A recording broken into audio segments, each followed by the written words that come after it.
오늘 8월 8일 안식일입니다. 예배 시간에 참석해 하신 우리 모든 성도님들을 환영합니다. 오늘은 주가 쓰시겠다 하라라는 제목으로 함께 말씀을 보시겠습니다. 오늘 십자가로 가는 길 이제 두 번째 시간인데요. 본문의 말씀은 마태복음 21장을 중심으로 말씀을 드리겠습니다. 우리 성경을 가지신 분들은 마태복음 21장 1절입니다. 마태복음 21장 1절입니다.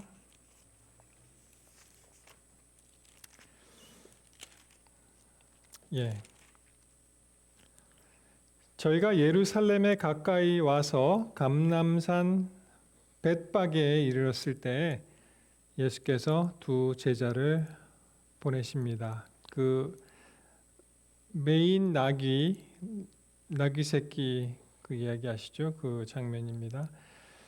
여기서 이제 예루살렘 이제 입성하시기 전에 감람산에서 보면 올라가서 보면 이제 예루살렘 시내가 다 이렇게 쫙 보이죠. 거기 이제 벳바게라는 그 동네에 들어가셔서 이 말씀을 하십니다. 이 벳바게라는 것은 벳 하면은 뭐예요? 이게 집이란 뜻이죠. 뭐 베델, 베들레헴, 하나님의 집, 또 양식의 집, 떡집, 벳레헴, 벳바게니까 이것도 집에 해당되는 건데 이것은 House of Unripe Figs 그런 뜻입니다. 그러니까 잘 익지 않은 그러한 무화과의 집 또는 이제 첫 열매 무화과 나무의 집이다 이렇게 생각할 수가 있는데요. 거기서 이제 이렇게 말씀하시죠. 너희 맞은편 마을로 가라. 곧 메인 나귀와 함께 있는 것을 보리니 풀어 내게로 끌고 오너라. 그렇게 말씀하십니다. 3절에 보시면은 만일 누가 무슨 말을 하거든 뭐라고 말씀하셨습니까? 주가 쓰시겠다 하라. 주께서 쓰시겠다 하라. 그리하면 즉시 보내리라 하시니.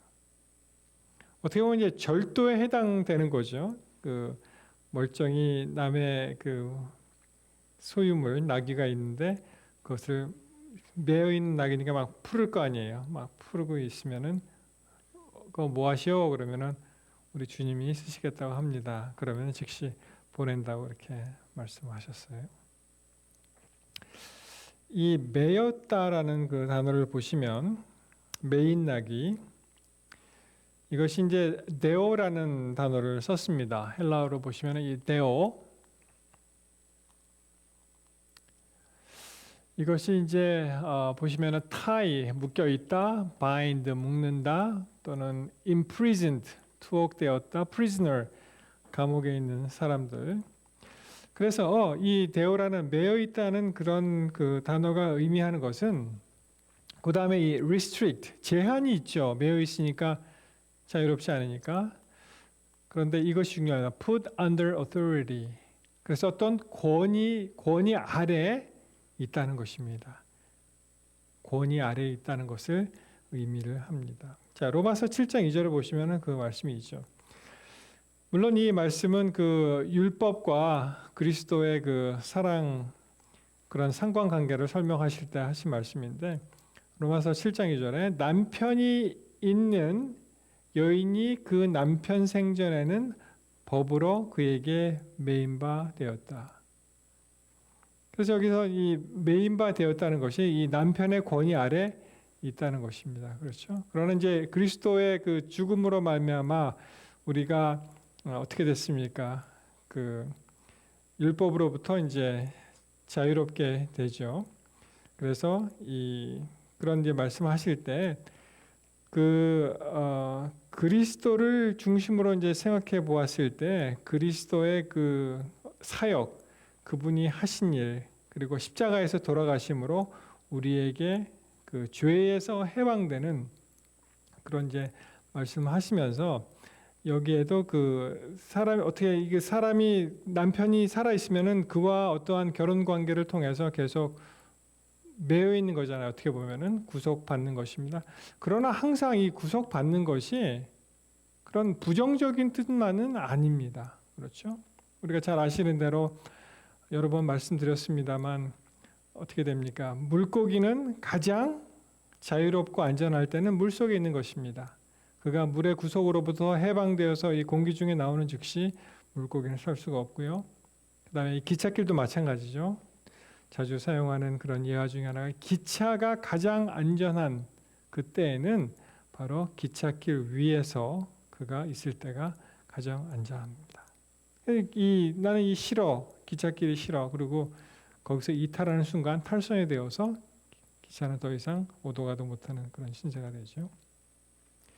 여러분 요새 그 스페이스X에 관한 그 민간 일론 머스크가 이제 추진하는 그러한 그 우주 사업이죠. 보시면은 45년 만에 이제 해수로 귀환했다, 해상으로 이제 귀환했다. 그래서 이제 여러 가지 매체를 통해서 그 말이 나오는데 전에는 그 아폴로 이런 뭐 달에 가고 이럴 때 모든 우주 개발이 미국에서는 이제 해상으로 귀환을 했습니다. 그 캡슐이 이제 바다로 떨어지면은 뭐 태평양이나 어디 이런 데로 떨어지면 그것은 이제 회수하고 대신에 이제 러시아는 그 시베리아 그 넓은 옛 소련 땅에 이제 떨어지면 거기서 이제 다시 회수를 하는 것인데 이 특별히 이제 바다에 떨어지는 것을 이제 스플래시 다운 그렇게 이야기를 하죠. 이제 뭐 거진 쭉 내려오면서 이제 해수면에 이제 가까이 오고 있는데요. 이것이 이제 보시면 이 크루 드래곤이라는 그런 우주선인데요. 이제 스플래시 다운 떨어지고 이제 사람들이 회수하러 갑니다. 보면은 참 놀랍습니다. 이 크루 드래곤이라는 그 우주선이 시속 28,163km의 속도로 지구 대기권에 진입을 한대요. 이것이 그 마일로 치면 한 17,500마일 정도 되는데 우리가 가지고 있는 차가 이 게이지가 그 속도계가 스페로미라가 어디까지 갑니까? 한 160마일까지 가던가요? 제 차는 한 160마일까지는 있는 것 같은데 한 200마일까지 간다고 치면은 180마일, 200마일까지 간다고 치면은 그 최고 속도의 한 100배 빠른 속도로 이제 진입을 했고요. 그리고 이 우주선의 외부 온도가 섭씨 1926도까지 올라간다고 되어 있습니다. 지구에 가까워지면서 보조 낙하산 2개를 먼저 펴고 그 다음에 4개의 주 낙하산을 이제 펼쳐서 시속 32km 이하의 속력으로 이제 착륙한다고 되어 있습니다. 근데 여러분 만약에 이 우주선이 이렇게 안전하게 착해라 그래야 되나요? 바다에 떨어졌으니까 착륙할 수 있었던 것은 바로 이 낙하산과 연결된 이 끈이었습니다. 그래서 낙하산하고 이 우주선이 매어 있지 않다면 어떻게 돼요? 결코 안전하지가 않죠. 마찬가지로 우리도 살아가면서 어디에 매인 삶을 사느냐 하는 것이 굉장히 중요합니다. 우리는 하나님께 매여 있습니까? 아니면은 자기도 모르게 마귀한테 매여 있는 이 세상에 얽매여 있는 그런 삶을 살고 있는지 이 시간 한번 생각해 보면 참 좋겠습니다. 21장 5절에 보시면 시온의 딸에게 이르기를 내 왕이 내게 임하나니 그는 겸손하여 나귀 곧 멍에 매는 짐승 새끼를 탔도다 하라 하였느니라. 이 선지자의 말로 선지자의 말씀이 이제 이루게 하기 위함이죠. 이것이 이제 스가랴 9장 9절에 나와 있는 구약 성서 스가랴 9장 9절에 나와 있는 그 말씀을 예수께서 이루신 것인데요. 자, 그래서 이제 제자들이 예수님이 명령하신 대로 그들이 가서 나귀와 나귀 새끼를 끌고 오게 되죠. 그리고 참 어떻게 보면 이것이 대관식과도 같은, 왕이 등극하는 또는 어떠한 개선하는 장군과 같은, 개선하는 왕과 같은 그런 모습인데 안장도 제대로 없어요. 보통 이제 말을 타고 오지 않습니까? 네, 나귀를 타고 안장도 없어서 제자들이 어떻게 했다고요? 겉옷을 그 위에 얹고 예수께서 그 위에 타시는 그런 장면이 있습니다.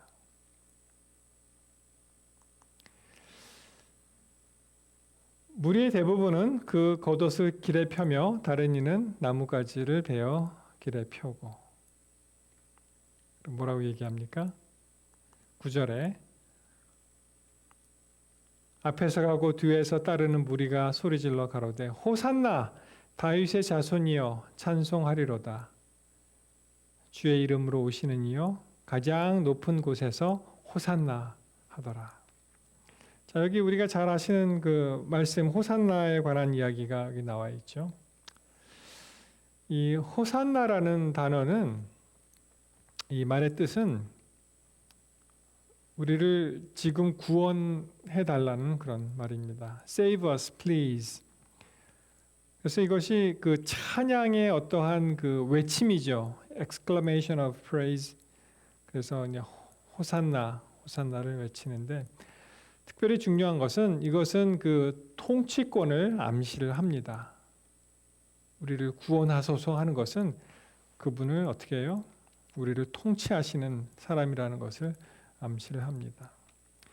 이 호산나는 시편 118편 25절에 보면은 물론 원어 성경에 히브리어 성경에 나와 있습니다만 그냥 우리 성경에는 여호와여 구하옵나니 이제 구원하소서. 거기가 이제 호산나에 해당되는 말인데 이 호산나는요. 다시 말씀드립니다. Save us now 이런 뜻인데 지금 구원하소서. 이것은 호시아 나를 이제 합쳐서 호시아나, 호산나 이렇게 된 것이죠. 그 헬라어 음력이. 이 호시아 하면은 무엇입니까? 호시아 많이 들어보셨죠? 그 이름 중에 호세아라는 이름이 있잖아요. 우리 예수님의 이름이기도 한 구원과 관련된 말이죠. 그 여호수아가 이제 예슈아 그리고 호세아 다 이제 구원과 관련된 말인데 이 나 하면은 이 지금이라는 뜻입니다. 그러니까 구원 지금. 그래서 save us now 이런 뜻이 되겠습니다. 그래서 이제 예수님이 나귀를 타고 참 어떻게 보면은 볼품 없는 모습으로 이제 예루살렘으로 이제 입성을 하시는데 그때 이제 사람들이 나와서 호산나를 외치면서 그를 환영하는 그런 모습이 되겠습니다. 이 메인 나귀는 어떻게 보면 이 나귀는요 그리스도를 우리 예수님을 형상화한 이제 겸손한 실체가 되겠죠. 그리고 매였다는 것은 그리스도께서 하나님과 함께 하나님께 종속되어 있다는 것을 가르쳐 줍니다. 여러분 갈라디아서 3장 15절에 보시면 형제들아 사람의 예대로 말하노니 사람의 언약이라도 정한 후에는 아무나 피하거나 더하거나 하지 못하느니라. 그래서 뭐라고 말씀하셨어요? 우리가 일상생활에서 접하는 그런 어떤 example을 보면은 사람과 사람이 언약을 하더라도 함부로 막 이렇게 없애거나 뭐 폐하거나 그렇게 안 하잖아요. 그렇죠? 하물며 하나님과 우리는 언약 관계에 들어가 있는데 참 어떻게 보면은 그것을 너무나 무시하고 우리가 파기하지 않는지.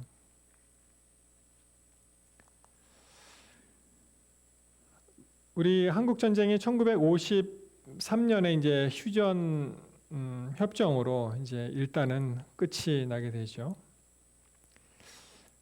그런데 참 뭐 이승만 대통령에 대해서 뭐 많은 말들이 있습니다. 어떤 사람은 굉장히 뭐 그 최근에 통일부 장관으로 이제 임명된 그 사람 얘기를 들어보면은 뭐 그가 그렇게 얘기했었죠. 이승만 대통령을 그 국부로 생각하지 않고 이제 김구 선생을 한다. 완전히 대한민국 정통성을 그 부인하는 그런 발언도 많이 했는데 뭐 이승만이 뭐 매국노다 뭐 여러 가지 이야기가 있지만 사실은 우리나라 그 대한민국이 민주주의로 첫 번째 그렇게 이제 기초를 놓은 사람은 사실 이승만 대통령이었고요. 그리고 대한민국 정부를 사실은 부인할 수 없는 그런 존재죠. 그래서 이제 외교의 달인 중에 달인이다 그런 말을 많이 들어보셨을 것입니다. 그래서 이제 그 이승만 그 대통령은 계속 북진 통일을 해야 된다 그렇게 주장했던 사람이죠. 그리고 이제 휴전하는 것을 그 반대했고, 그리고 미국이 그 원하지 않더라도 우리가 혼자 북진해서 통일을 이루겠다라는 신념을 가진 사람들. 그래서 이제 방공포로도 막 석방을 한 거예요, 자기 직권으로. 그러면 이제 휴전 자체가 성립이 잘 안 될 수 있기 때문에. 이승만 대통령의 또 하나의 업적이라고 할까요? 참 대단한 일을 하나 했는데 그것은 바로 한미 상호 방위 조약을 맺은 것입니다. 사실 말이 안 되는 소리예요, 어떻게 보면. 왜냐하면은 한국과 같이 이 상호 방위 조약이라는 것이 어느 한 그 힘이 서로 균등할 때 이게 가능한 것인데 정말 약소국이었잖아요, 대한민국이.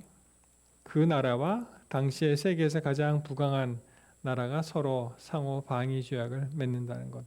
무엇인가 방위 조약이 어느 나라가 다른 나라로부터 침략을 받으면 그 나라를 도와서 같이 싸우겠다 하는 거 아니에요.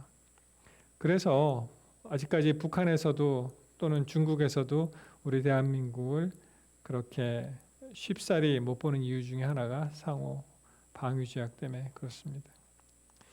이 내용 중에 이런 것이 있습니다. 이 한미 상호 방위 조약의 전문을 쭉 보시면 제2조에 당사국 중 어느 일국의 정치적 독립 또는 안전이 외부로부터의 무력 공격에 의하여 위협을 받고 있다고 어느 당사국이든지 인정할 때에는 언제든지 당사국은 서로 협의한다. 우리가 굉장히 힘듭니다.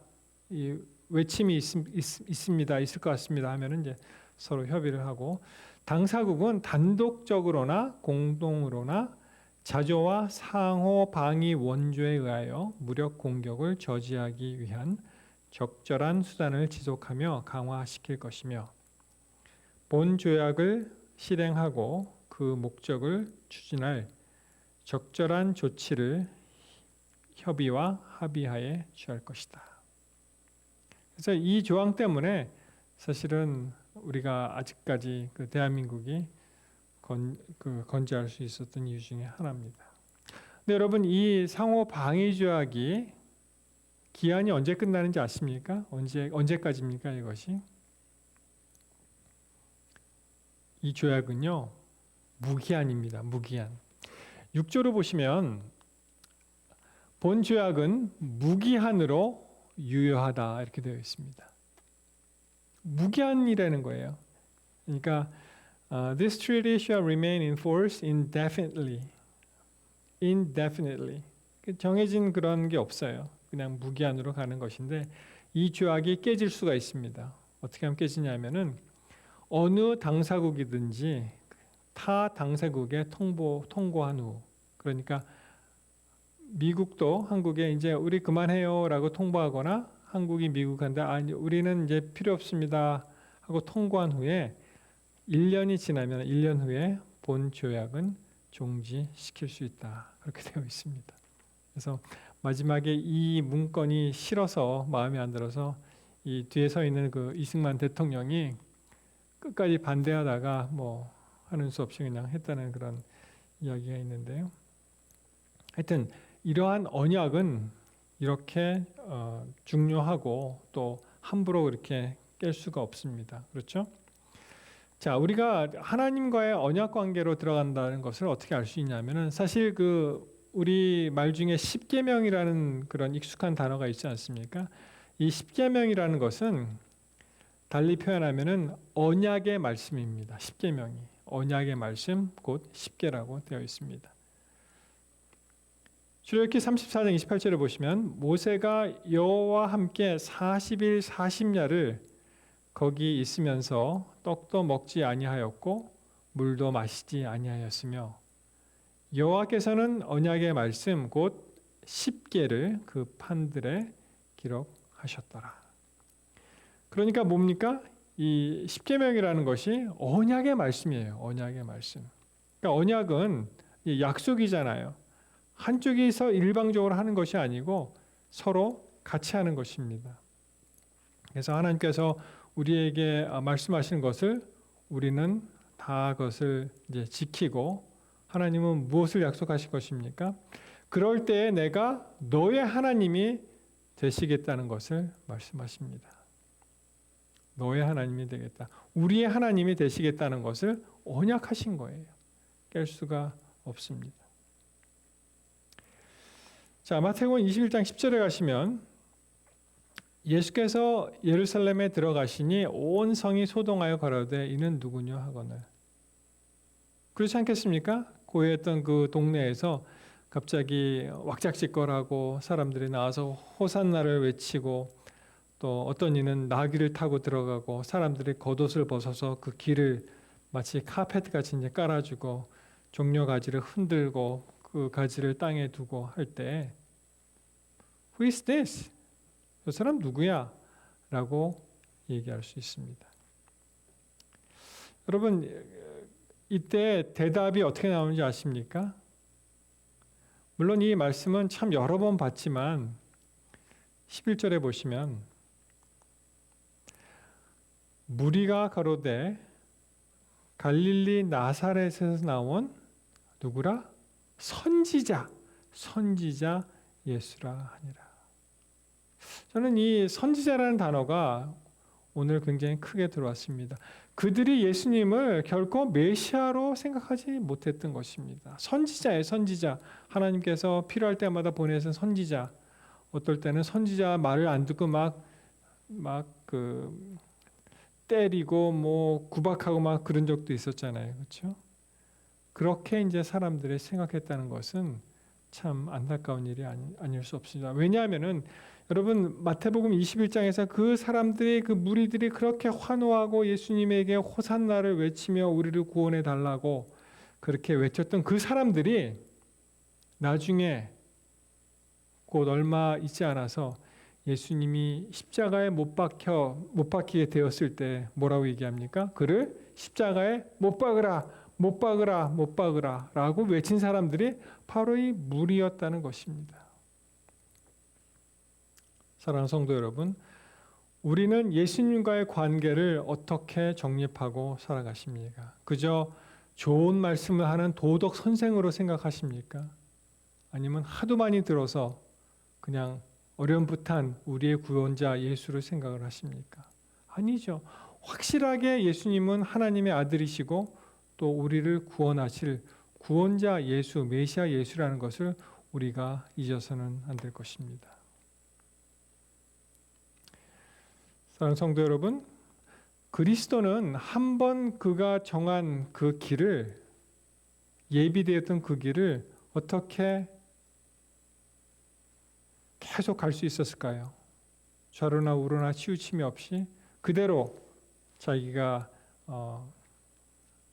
가야 할 그 길을 계속 갈 수 있었을까요? 우리는 어떻게 하면은 그리스도와 같은 그러한 신앙으로, 그러한 믿음으로 그리스도께서 가신 그 길을 우리는 어떻게 하면 또 따라갈 수 있을까요?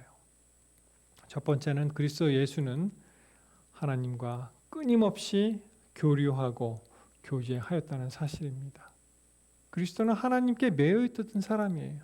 계속 매인 사람은 그 하나님의 권위를 인정한 사람입니다. 하나님은 우리 하나님이시다. 그것을 인정했고요. 두 번째는 자기가 가야 할 길, 그 십자가의 길을 철저히 인식하고 그것을 사명으로 받아들였습니다. 우리도 예수께서 가시는 그 길을 따라갈진데 어떻게 하면은 그 길을 계속 따라갈 수 있습니까? 하나님과 계속해서 교류하고 그분을 인식하고 그분께 매여 있을 때 그것이 가능하고요. 하나님께서 우리에게 주신 사명을 우리가 이해하고 그 사명을 따라갈 때 이것이 가능한 것입니다. 세 번째로는 바로 사랑이었습니다. 그리스도께서 하나님께 대한 사랑 그리고 인류를 향한 그분의 무한하신 사랑이 이 모든 것을 가능하게 했다는 것입니다. 마찬가지로 결코 물러설 수 없는 지금 마지막 시대를 사는 우리 믿음의 식구들이잖아요. 우리 하늘 가는 성도들입니다. 우리도 마찬가지로 끊임없이 하나님과 교류하고 하나님께서 우리에게 주신 사명을 인식하고 그리고 온 세상을 그리스도의 사랑으로 우리가 감싸할 때 우리도 그리스도께서 가신 그 길을 따라갈 수 있다고 생각합니다.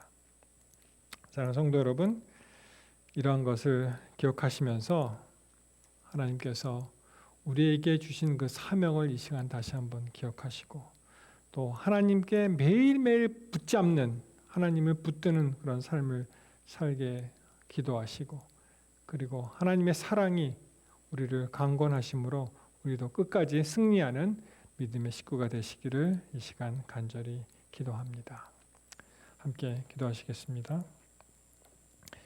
하늘아버지, 오늘 주신 말씀과 같이 그리스도의 사랑을 따라 겸손히 주께서 가신 그 길을 따라갈 수 있도록 도와주시옵소서. 하나님의 사랑에 매여서 영원한 생명의 길로 인도하옵소서. 예수의 이름으로 기도하옵나이다. 아멘.